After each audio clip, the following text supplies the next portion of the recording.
Hi guys, welcome back to my channel. Friends, आज की video में हम इंग्लिश के कुछ ऐसे वर्ड्स की हिंदी बताने वाले हैं कि जिनको आपको जानना अति आवश्यक है, जिनको आपको जानकर बहुत ही हेल्प मिलेगी। ठीक है, ये ऐसे वर्ड्स होते हैं जो बहुत बार रिपीट होते हैं, जिनकी हिंदी ना जानने की वजह से आपको बहुत दिक्कत होती है, या आप इंग्लिश की हिंदी नहीं समझ पाते हैं, उसका ट्रांसलेशन नहीं कर पाते हैं। ठीक है, तो ये सारी समस्याएं आपको नहीं होगी। तो देखिए, यहाँ से हम शुरू करते हैं।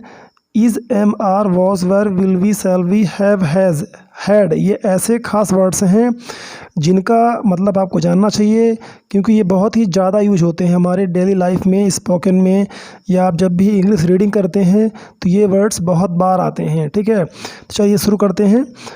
सिंपल सेंटेंस बनाने के लिए इनके साथ नाउन या एडजेक्टिव का प्रयोग करते हैं। ठीक है, एडजेक्टिव को हम क्या कहते हैं? कॉम्प्लीमेंट कहते हैं। ये बेसिक बात पहले आप जान लें। ठीक है, एडजेक्टिव को हम कॉम्प्लीमेंट भी कहते हैं। तो जब भी हम इनके साथ सेंटेंस बनाएंगे तो इनके साथ हम नाउन या एडजेक्टिव का हम प्रयोग करेंगे। ठीक है, तो ये सेंटेंस हमारे कैसे कहलाएंगे? सिंपल सेंटेंस कहलाएंगे। और टेंस के जो सेंटेंस बनते हैं उनका अलग रूल है। जब हम टेंस सीखते हैं तब इनके बारे में डिटेल से जानेंगे। फिलहाल हम आगे बढ़ते हैं। ठीक है, नेक्स्ट देखिए, जैसे यहाँ पर मैं एक एक करके बहुत ही अच्छी तरह से मैंने इसका रूल बताया है। ठीक है, बिल्कुल हिंदी में समझाया है मैंने। इसको आप ध्यान से देखें, इसका आप नोट्स बना लें ताकि आपको फ्यूचर में कोई भी दिक्कत ना आए। तो जैसे आप यहाँ पर देख रहे हैं कि जब वाक्य के अंत में हूँ, है, हो, है ना, ये शब्द रहते हैं, तो इसमें हम क्या करते हैं कि सब्जेक्ट जो हमारा होता है, कर्ता के हिसाब से हम क्या करते हैं? इज, एम, आर का प्रयोग करते हैं। तो जैसे देखिए, यहाँ पर जब फर्स्ट पर्सन रहता है हमारा सब्जेक्ट, फर्स्ट पर्सन मतलब आई और वी, ये दोनों होते हैं फर्स्ट पर्सन। तो जब आई रहता है तो उसके साथ हम एम लगाते हैं। एम का मतलब क्या होता है? हूँ। ठीक है, ऊपर आपने देखा ही है। तो जैसे आई एम पुअर, तो मैं गरीब हूँ। पुअर क्या हो गया? एक एडजेक्टिव वर्ड हो गया। इसे हम कॉम्प्लीमेंट कहते हैं। दूसरा है वी आर पुअर, हम लोग गरीब हैं। ठीक है, तो आर मतलब है या हो होता है ना, तो यहाँ पर है। वी मतलब हम क्या हैं? पुअर हैं। ठीक है, तो वी हो गया सब्जेक्ट, आर हो गया हेल्पिंग वर्ब हो गई, और पुअर क्या हो गया? कॉम्प्लीमेंट या एडजेक्टिव इसे आप कहेंगे। इसके बाद सेकंड पर्सन, जैसे यू होता है, यू ही एकमात्र सेकंड पर्सन होता है, तो आप इसके साथ आर का यूज़ करते हैं, और उसके बाद आप एडजेक्टिव लगा के कई सारे वर्ड बना सकते हैं आप। You are poor, you are doctor, you are lawyer, you are nice. ठीक है, इस तरह के आप बहुत सारे वर्ड बना सकते हैं। नेक्स्ट रूल है, देखिए, जैसे यहाँ पर एक और बात देखिए, थर्ड पर्सन में क्या क्या आता है ना। सबसे पहले आप ये समझिए कि थर्ड पर्सन में कौन कौन से सब्जेक्ट आ सकते हैं। तो थर्ड पर्सन में ही, सी, इट और राम क्या है? एक नाम है, तो यानी कि ही, सी, इट, नेम, इन सभी को हम थर्ड पर्सन कहते हैं, और ये सिंगुलर नंबर होते हैं, यानी एक वचन होते हैं, इसलिए आप इनके साथ इज का प्रयोग करेंगे। ठीक है, आर का प्रयोग नहीं करेंगे। तो जैसे ये हो गया वह, या राम गरीब है, तो आप कैसे बोलेंगे? Ram is poor, he is poor, she is poor, इस तरह से लगाते जाएंगे। लेकिन अगर आपका सब्जेक्ट दे होता है, या द बॉयज़, द गर्ल्स, ठीक है, यानी कि कोई भी प्लूरल सब्जेक्ट होता है, तो आप आर का यूज़ करते हैं। ठीक है, इसके बाद देखिए, हम नेक्स्ट रूल पे चलते हैं। अगला रूल कहता है कि जब वाक्य के अंत में था, थी, थे, रहे, तो वाक्य के कर्ता के अनुसार वॉज वर्ब का प्रयोग होता है।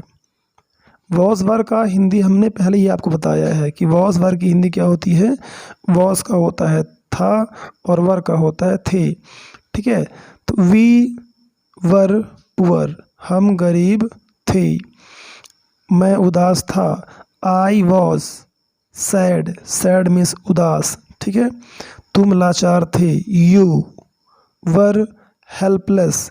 यहाँ पर यू के साथ क्या प्रयोग किया है हमने? वर प्रयोग किया है। और हेल्पलेस मतलब लाचार, बेसहाय।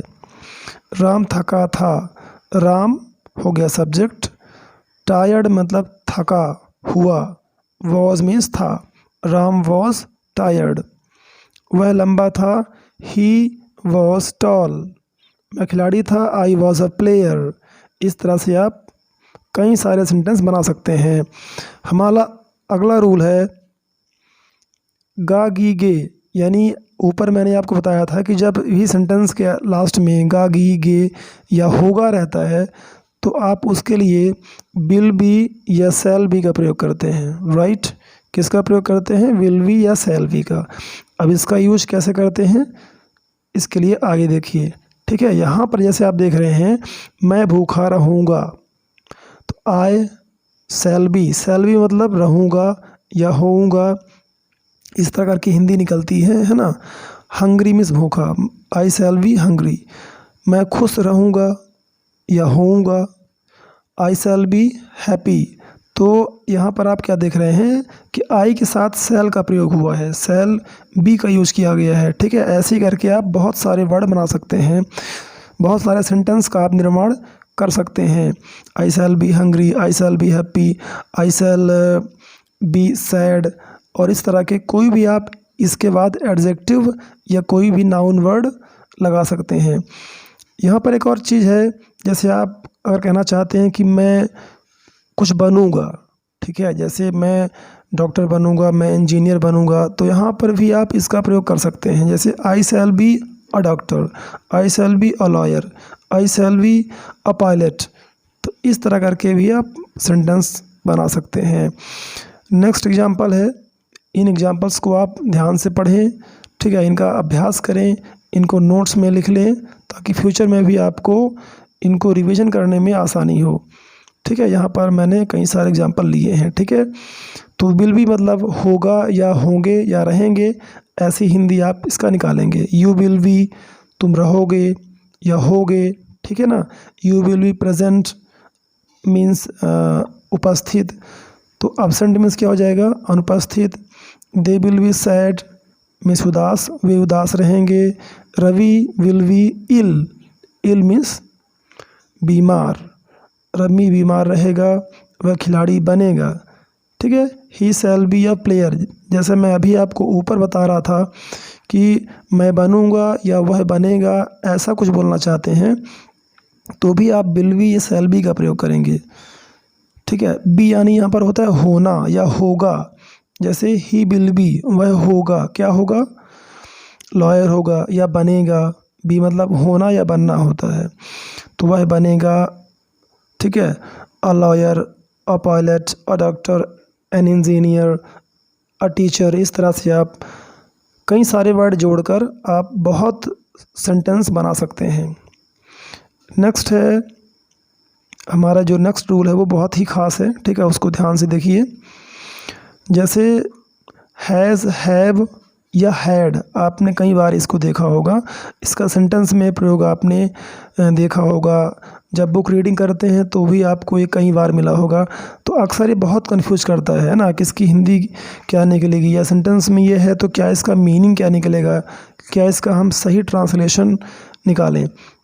तो इसके लिए आपको ध्यान देना ये पड़ेगा कि अगर हैज़, हैव या हैड के बाद कोई कॉम्प्लीमेंट है, कॉम्प्लीमेंट क्या है इसको मैंने आपको ऊपर ही बताया है पहले स्टार्टिंग में कि कॉम्प्लीमेंट मतलब एडजेक्टिव, कोई भी एडजेक्टिव रहता है, यानी कोई भी विशेषण रहता है जो किसी व्यक्ति की विशेषता बताता है, ठीक है। Good, bad, nice, any word जो होते हैं, तो अगर ये रहते हैं हैज़, हैव, हैड के बाद, तो समझ जाइए कि ये सिंपल सेंटेंस है। और इन सिंपल सेंटेंस में इनकी जो हिंदी होगी वो कुछ इस तरह से होगी, ठीक है। जैसे यहाँ देखिए, आई हैव अ कार, मेरे पास एक कार है, तो यहाँ पर इनकी हिंदी क्या निकलेगी? पास है, राइट। जब हैज़ और हैव होंगे तो इसकी हिंदी क्या होगी? पास है, कोई चीज़ आपके पास है, ठीक है। लेकिन अगर हैड लिखा हुआ है उसमें, हैड, तो पास था, क्योंकि हैड का प्रयोग हम पास्ट में करते हैं, ठीक है, बीते हुए समय के लिए करते हैं। तो यानी कोई चीज़ हमारे पास थी पहले बट अब प्रेजेंट टाइम में नहीं है। आई हैव अ कार, मेरे पास एक कार है। अगर आप यहाँ पर हैड लगा देंगे तो क्या हो जाएगा, मेरे पास एक कार थी। सिर्फ जहाँ है वहाँ था हो जाएगा, ठीक है। जब आप हैड का प्रयोग करेंगे तो जहाँ पर है वहाँ क्या हो जाएगा, था हो जाएगा, ठीक है।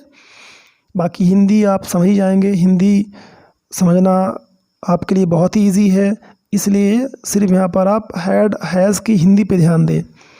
बाकी आप सेंटेंस समझ जाएंगे कि ये प्रेजेंट का है कि पास्ट का है। वी हैव अ कार, हमारे पास एक कार है।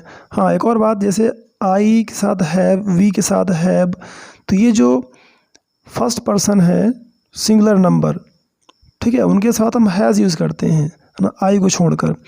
बाकी जितने भी होते हैं प्लूरल सब्जेक्ट, उनके साथ हम हैव का यूज़ करते हैं। जैसे यू हो गया, you have a car, they have a car. ऐसे आप बहुत सारे सेंटेंस बनाते जाएंगे।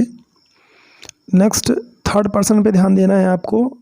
ये मैंने आपको पहले ही बताया कि जो ये थर्ड पर्सन होता है, जैसे ही सी इट नेम, मैंने ऊपर ही बताया है, ठीक है। ही सी इट नेम, ये क्या होते हैं, थर्ड पर्सन होते हैं और एक वचन होते हैं, इसलिए इनके साथ क्या यूज़ करेंगे, हैज़ का यूज़ करेंगे इसके साथ, हैज़, ठीक है।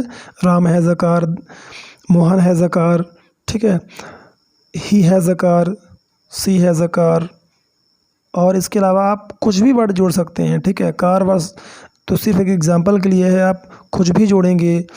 जैसे I have a pen, I have a mobile, I have a new dress, they have a new Vivo phone. कोई भी मतलब आप सेंटेंस बना सकते हैं। आप मेरी बात को समझ गए होंगे, ठीक है। तो आई होप दैट आपको पूरी तरह से समझ में आया होगा। और जो भी प्रॉब्लम है, जो भी लगता है आपको, आप कमेंट करके ज़रूर बताएं, ठीक है। और इसी तरह से आप ऐसे कौन से वर्ड हैं इंग्लिश के जो बहुत कंफ्यूज करते हैं और आप उनकी हिंदी जानना चाहते हैं या उसका यूज समझना चाहते हैं, तो उसे कमेंट करके कमेंट बॉक्स में बता दें। थैंक्स।